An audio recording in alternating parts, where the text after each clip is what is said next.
Hey guys, Zephina here, and as I promised, I am going to be doing a Q&A to thank you all for 5,000 subscribers.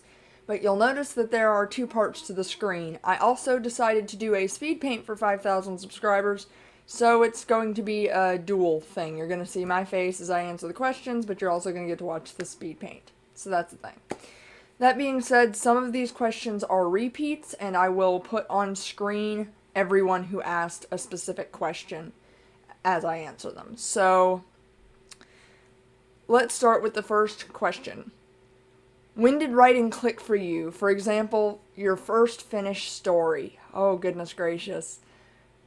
Here's a fun story about me. For a long time, I actually thought that writing was the only thing I was good at. I did not think I could draw. I did not think that I could paint or anything. I couldn't voice act. I couldn't sing. It wouldn't be until much later down the road that I would kind of learn that I had these other talents.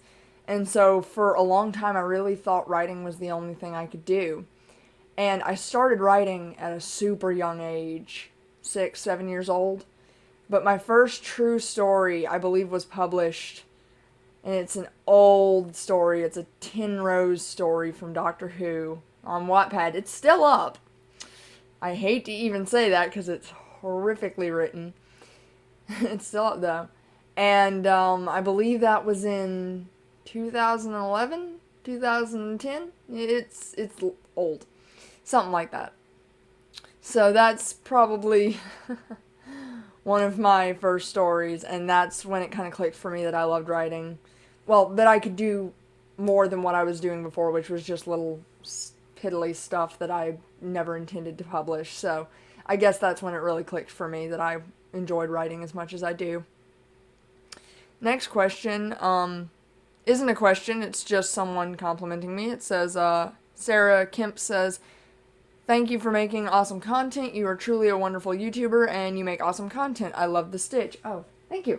Yeah, and by the way, Stitch is wearing a fez, so gotta get that Doctor Who in there. I mean, as if I don't have a TARDIS, and off to my other side is a Dalek, so, and another TARDIS. It's hard to point. So I like Doctor Who, obviously. Ooh, interesting. So the next question is your favorite movie or Disney movie. I'm actually going to split those into two separate categories, favorite movie versus favorite Disney movie. A lot of you have probably heard me say 100 times in streams and things like that my favorite movie is The Sound of Music. I absolutely adore it. Julie Andrews is a goddess, to quote Roman. But seriously, The Sound of Music has always been my favorite movie for as long as I can remember. I remember my mother, when I was 2 years old and I'd wake up with a nightmare, she would sing my favorite things to make me feel better. And ever since then, I've just had an unabashed love for that film. It has amazing cinematography, amazing actors, amazing writing. It's a really feel-good film, so it's always been my favorite. And of course, the music is stellar because it's by Rodgers and Hammerstein, so, who are my favorite composing duo. Now, for my favorite Disney movie, considering what I just said for my favorite movie of all time, it's probably not going to come as much of a surprise that Mary Poppins is my favorite Disney movie. For many of the reasons that it's Romans. Julie Andrews is a goddess, the music is stellar, the cinematography is stellar, the acting is stellar, the whole thing is absolutely amazing. However, I know a lot of you will probably say, well, what's your favorite animated Disney movie? To answer that, it would be Beauty and the Beast. Alan Menken, who wrote the music for Beauty and the Beast, Aladdin, Little Mermaid, Pocahontas, Hunchback of Notre Dame, so on and so forth, is absolutely one of my favorite modern composers. And just, Beauty and the Beast is such a good movie. I relate to Belle on a spiritual level. So that one's definitely my favorite animated Disney movie. I see this question come up a lot. This is one where I'm going to have to put a list on screen of the comments. Who inspires you? Now, this is a question that's kind of vague. Because it's like, because I'm seeing one right above it that says, who inspired you to become a YouTuber? That kind of thing. So I guess I'll start with the YouTube question and then kind of move into a little bit more of a broad scope. As for who inspired me to do YouTube, it wasn't really necessarily any one in particular. It wasn't a specific YouTuber. It was actually in my therapy. I was in therapy for anxiety and depression, And part of my therapy was gaining more self-confidence and building my self-esteem. And to do that, I had to share my work, I had to share my art, I had to share my writing and stuff like that. And I didn't really know how to go about that, so I just thought, well, I'll start posting stuff on YouTube. That's a good way to share it, anyone can see it, and lo and behold, I started building a fan base, so that's a thing. But if I had to pick someone that really inspired my YouTube career moving forward, more recently rather than in the beginning, it would be the Lost Narrator, who does MLP Grimdarks.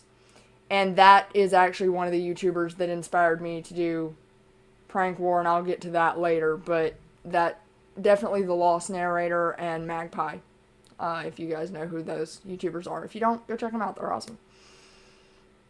As for who inspires me in my day-to-day life, one of my big inspirations, as many of you probably know, is my late father. He was my idol. I looked up to him more than anyone else, and of course I miss him. In April 22nd, it will be 4 years since his passing, and I still miss him to this day, but he definitely was the one who always spurred me to be the best I could be and to keep going and chase my dreams. So definitely my father's big inspiration. Taylor Morrow says, congrats to you getting 5K. Thank you. Next question. Ooh, this is interesting. If you could go back in time and change anything in your life, would you change anything? If so, what would you change? I mean, there are obviously things that I have regrets about that I would love to change, but at the same time, I know that those situations have shaped me into the person that I am today.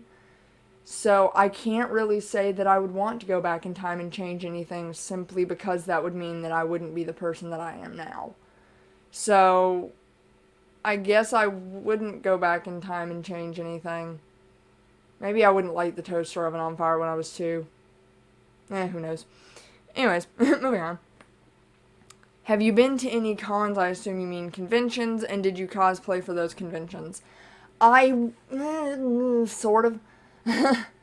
I didn't, it wasn't really a convention, it was just a small gathering at my local mall of fans of whatever, and there was a costume contest, and I'll see if I can find the picture, because my friend and I went, and I'll blur her out, but I'll put my photo in. I'm dressed as Clara Oswald from Doctor Who. Apparently Doctor Who is a running theme right now, but I was dressed as Clara Oswald, and so I guess that's the only time I've ever been to any kind of a convention or cosplay type thing. So I would love to go to, say, PAX or Comic-Con or something like that. I would absolutely adore to do that, but as it stands right now, I have not been able to. Next. How often does this scenario occur? You're in a call with 2 or more people, and out of nowhere, one of them, not gonna say names, starts laughing out of nowhere.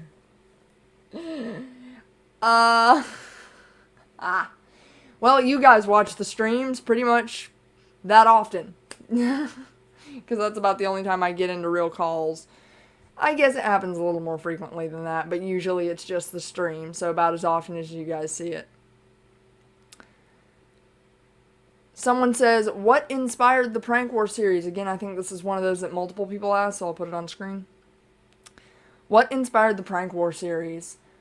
As I said earlier, obviously I was inspired by the Lost Narrator and her work and how she did narrations, but as for an audio drama, I was really more inspired by A Lesson in Practicality, which has been around longer than Prank War, and I watched that and I kind of thought, I want to do something like that.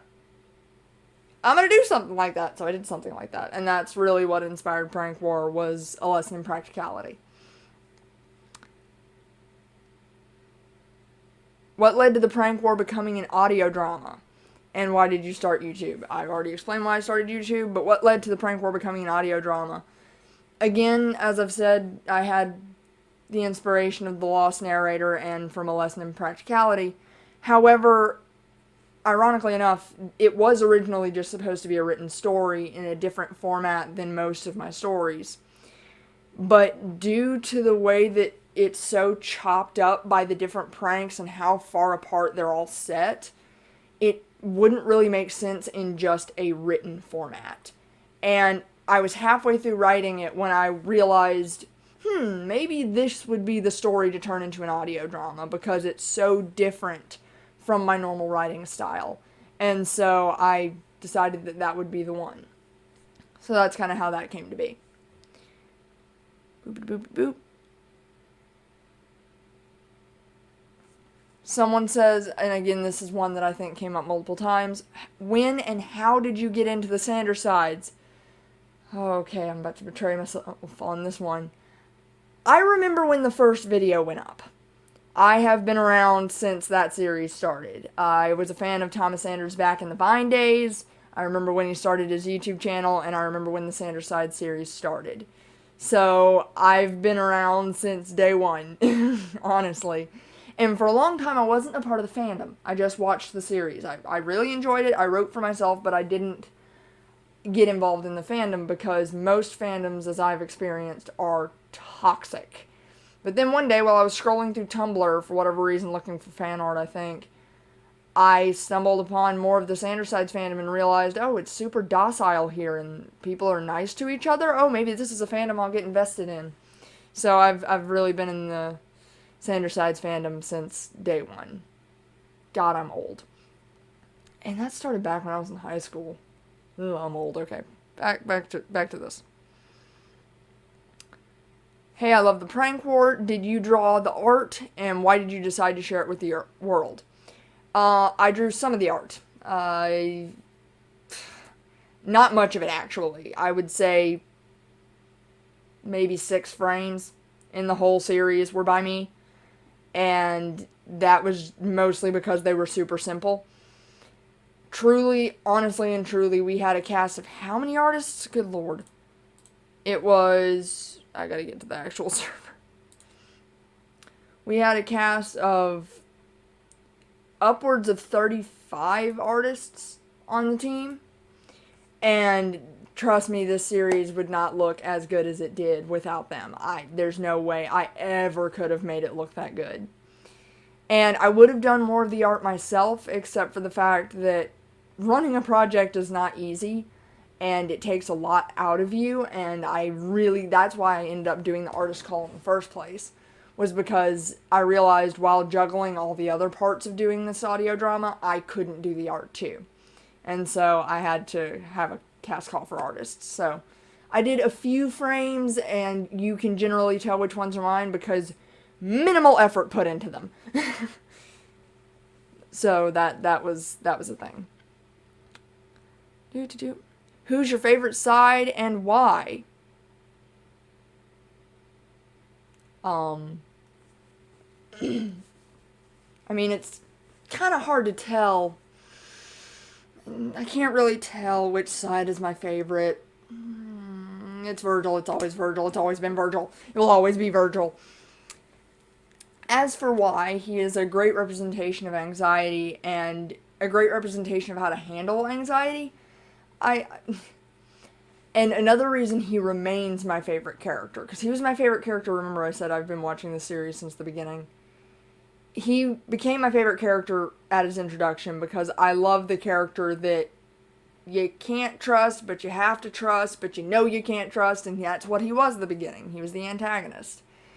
But I really, truly fell in love with his character and that portrayal of that character after his redemption arc, because I was really truly afraid that after his redemption arc it was going to be one of these things of everything's happy hunky-dory with him now and he's just not going to be a dynamic character anymore.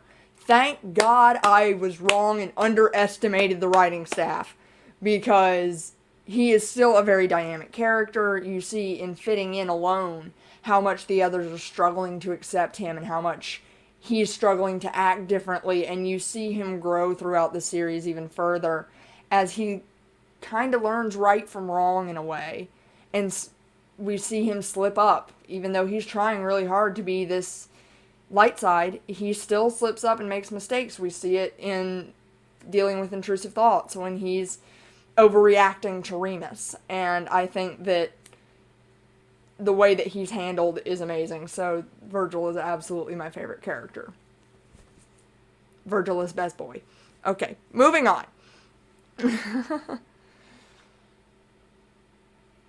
Okay, this is a good question. Was there anyone who was always there for you in rough times? Obviously, earlier I mentioned my father. My mother is obviously a staple in my life as well. She has always been a rock for me, but many of you probably know that the narrator for the Prank War series, Jay, is my real-life best friend. And we've known each other for, 10,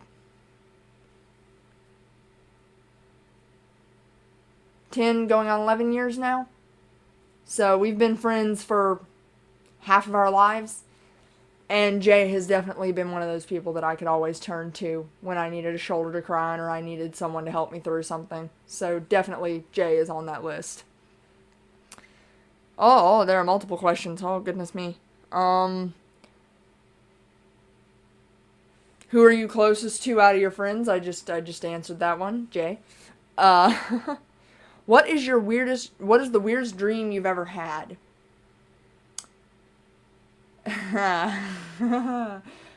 This is oddly specific, but when I was 6 or 7 years old, 2 back-to-back events led to this really weird nightmare that I had. My 2 cousins, one of them is 4 years older than me, one of them is 2 years older than me. I'm the baby of the family. One of them had just learned that one day the sun was going to go supernova and had just explained that. And I used to be terrified of natural disasters, so of course it freaked me out. And then the other one was super into video games, and that same day that I was told that the sun would eventually go supernova, the other cousin had me play Mario Sunshine. Great timing. So that night and the night after that, I had a nightmare where I was in Mario Sunshine. But I was also in the real world. Dreams are weird. And the sun was going supernova, and then Mario came in and saved us by destroying the sun. My childhood brain was weird. But yeah, Mario came in and saved me from the sun.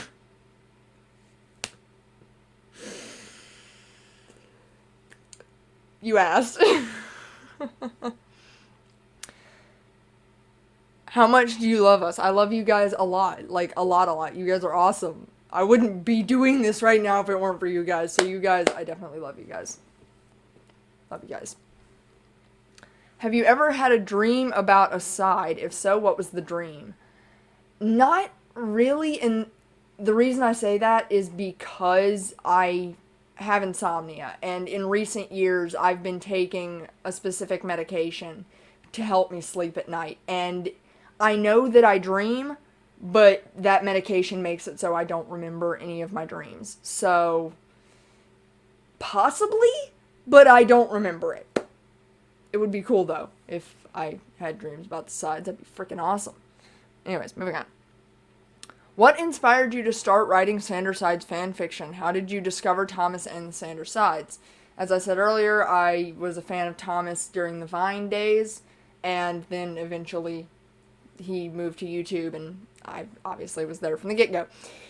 What inspired you to start writing Sander Sides fanfiction? Well, I've kind of been a fandom hopper for years. I would write for one fandom, and then I'd move to another one, and so on and so forth, so I've been a bit of a fandom hopper.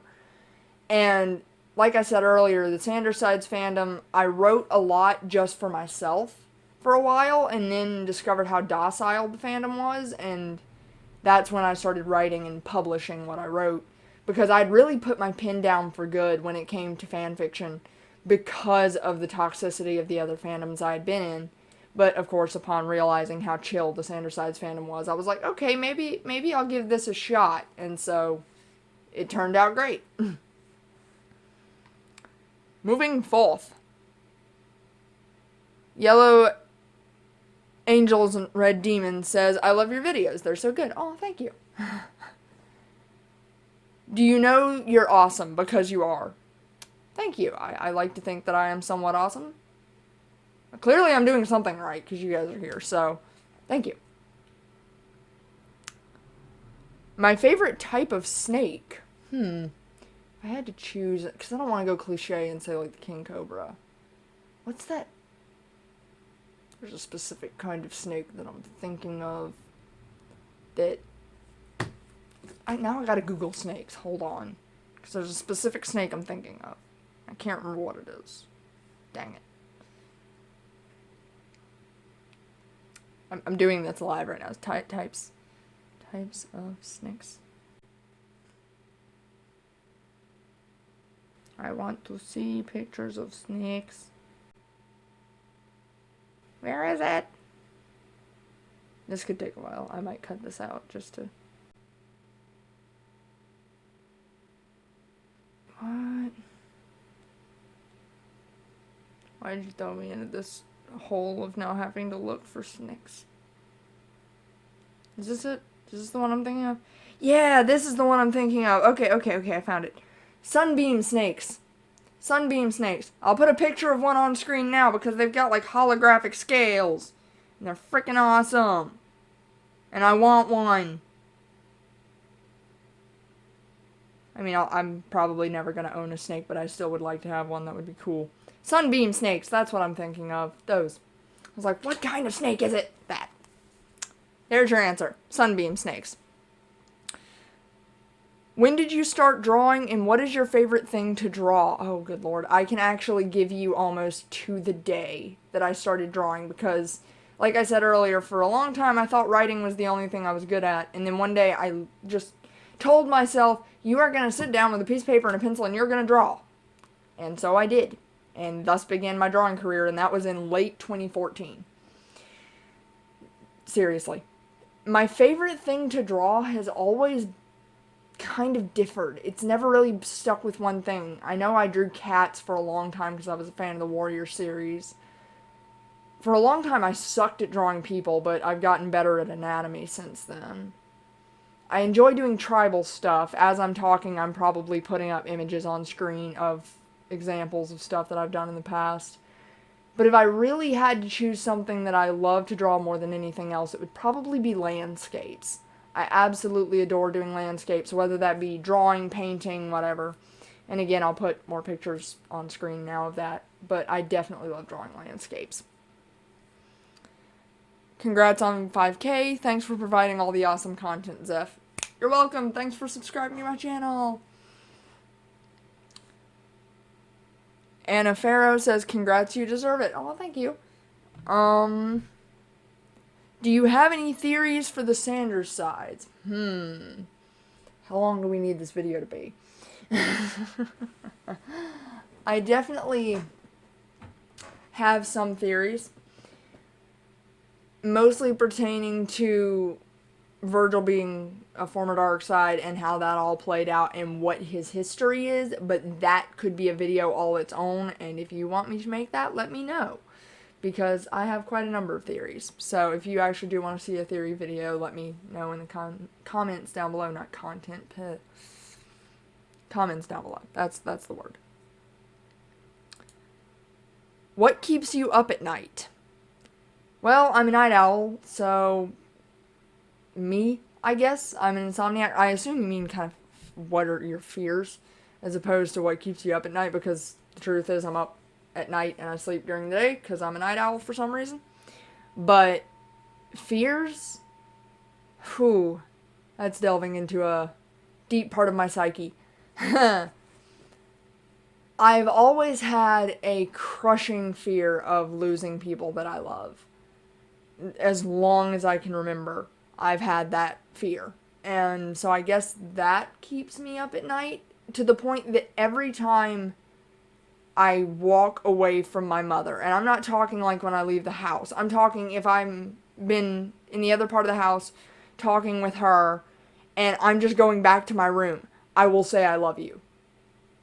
Every time I walk away from her. I'm sure it gets repetitive, but it's because if something happens from the last time that I see her to the next time that I see her, and we're never going to see each other again, I want those to be my last words to someone, is I love you. So, yeah, that keeps me awake at night, or is a fear of mine.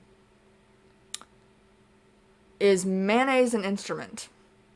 I mean, I feel like anything can be an instrument if you try hard enough.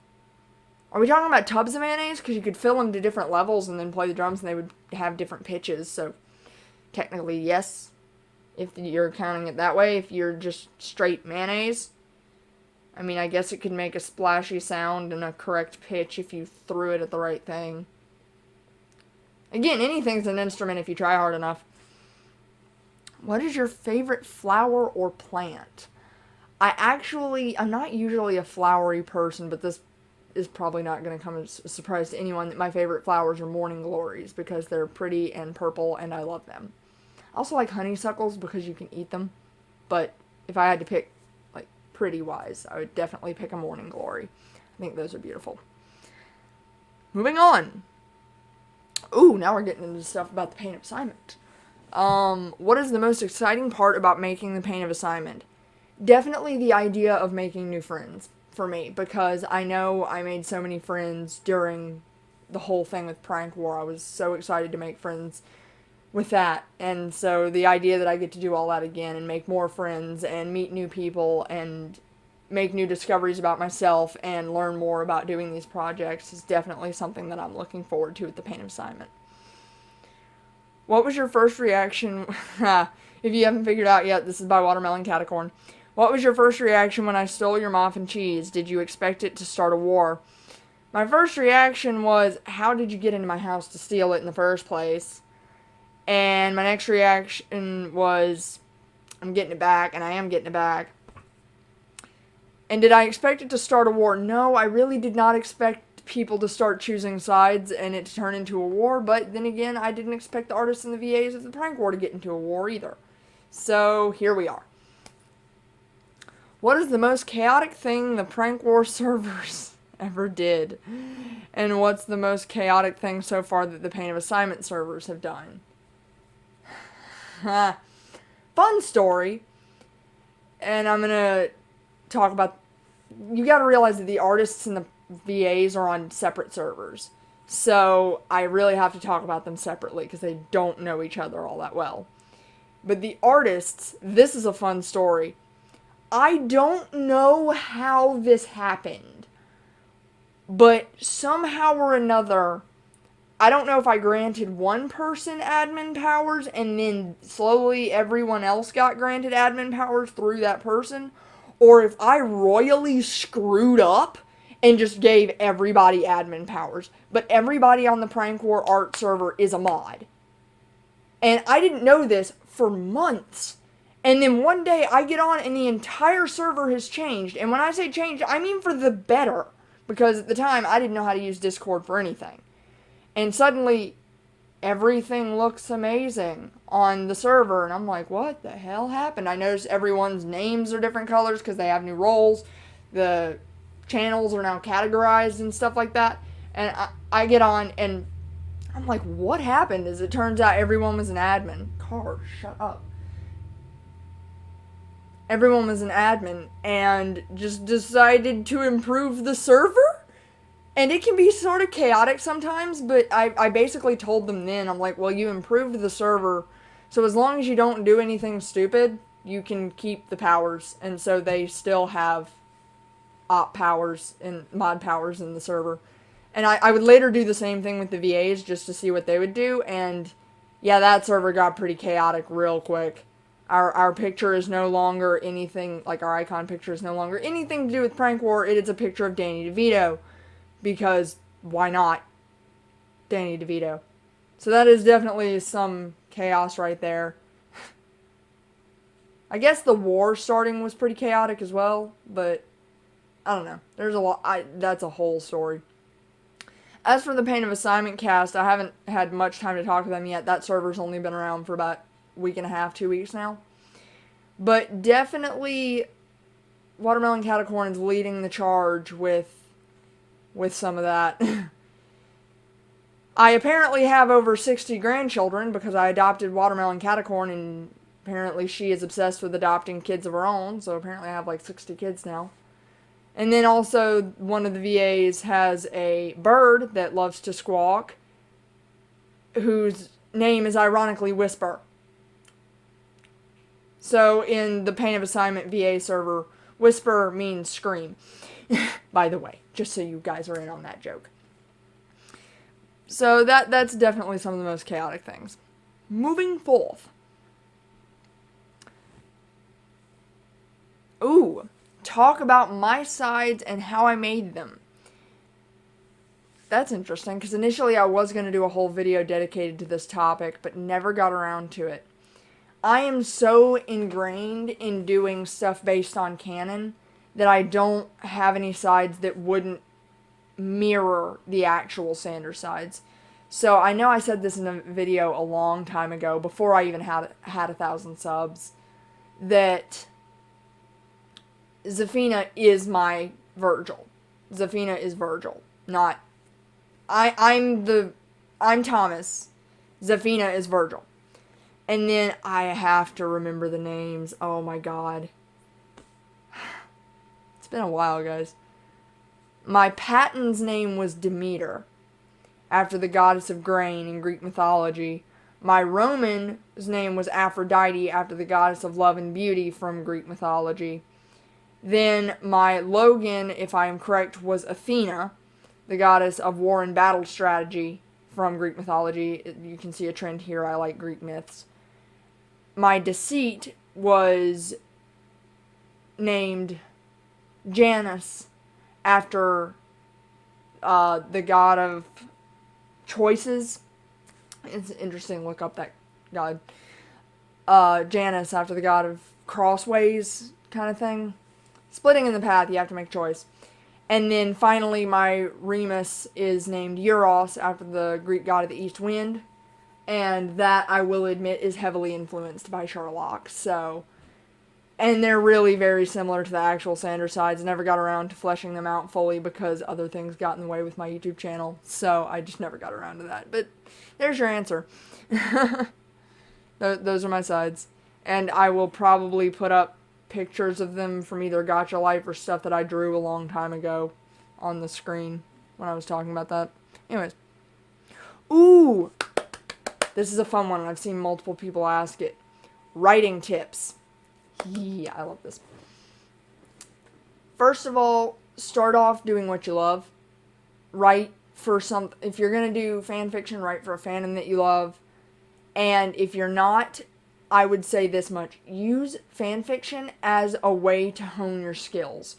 Get better at writing through fan fiction, because it really does help. Believe it or not, it does help. And I have a whole book on Wattpad of writing tips.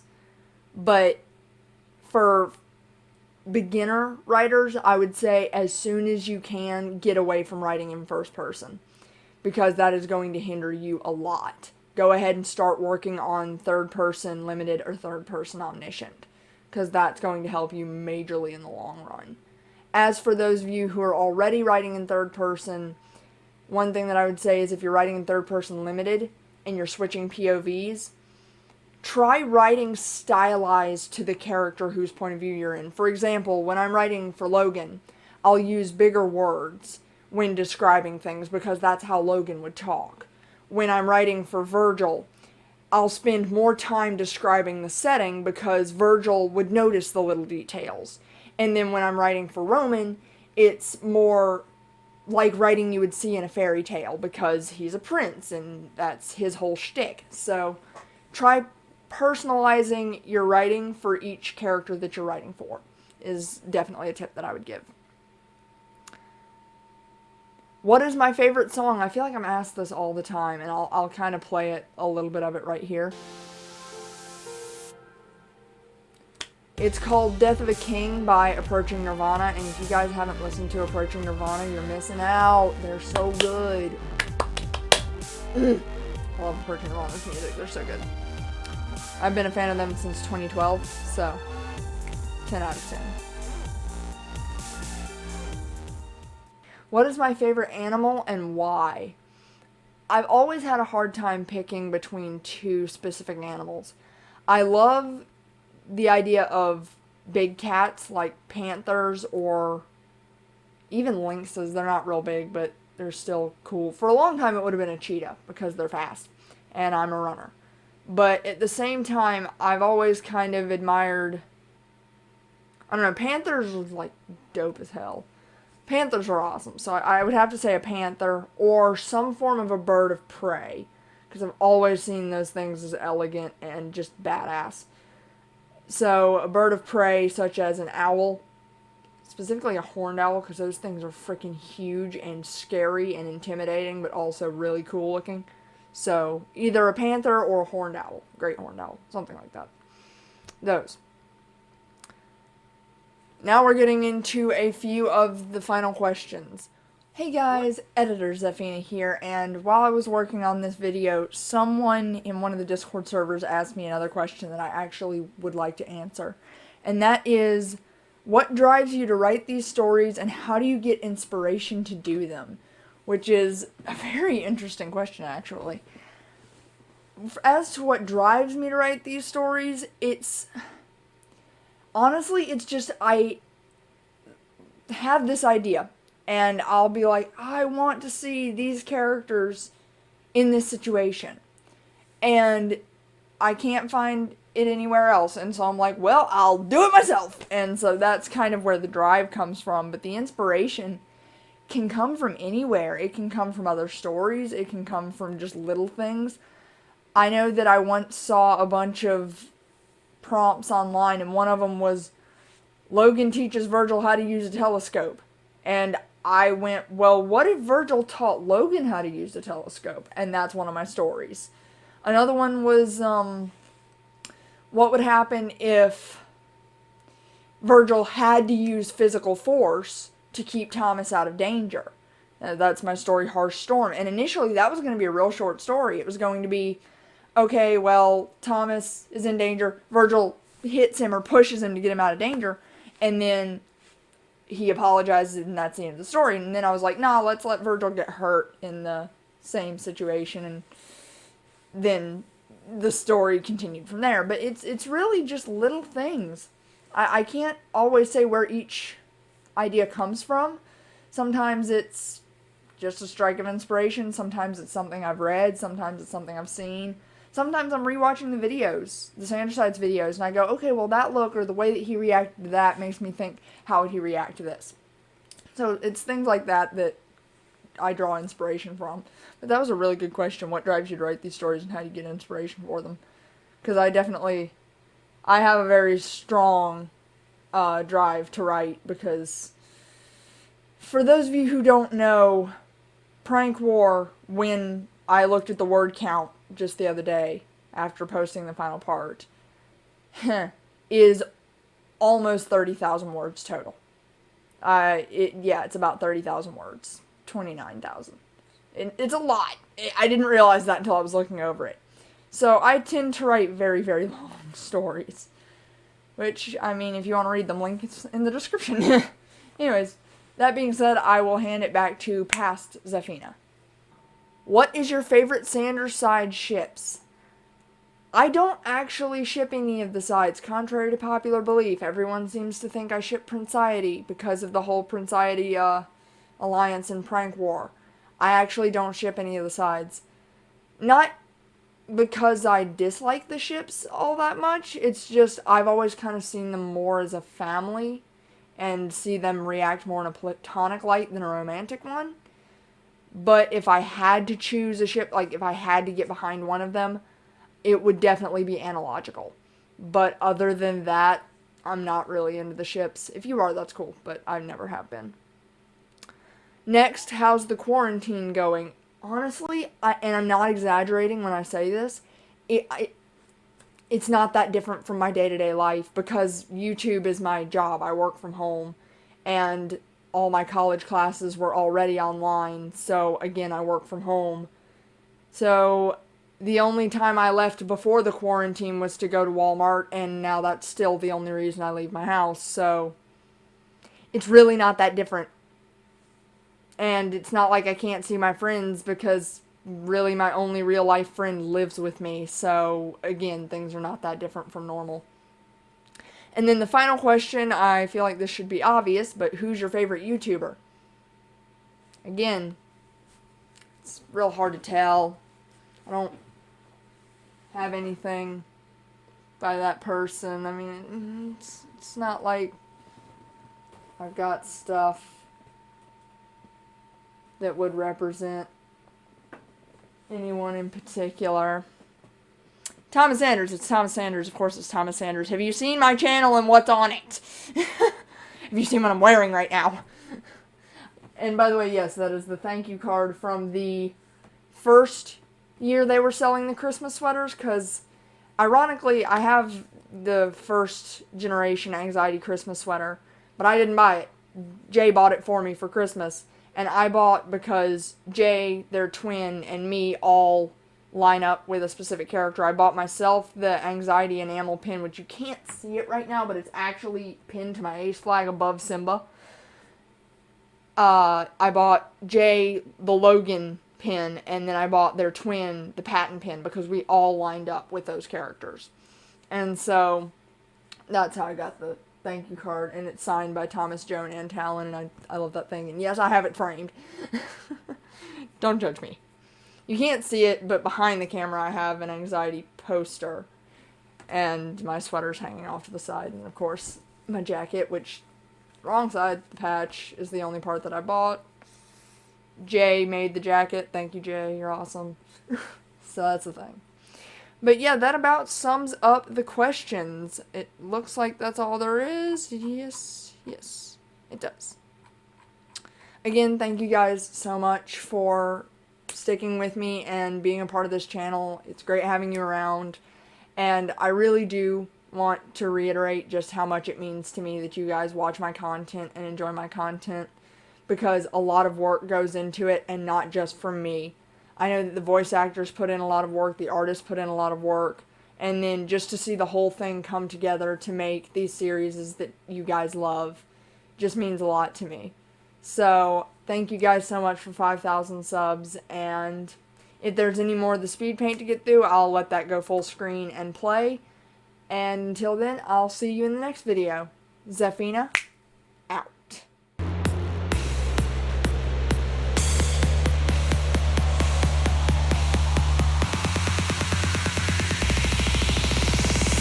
I know you're a monster.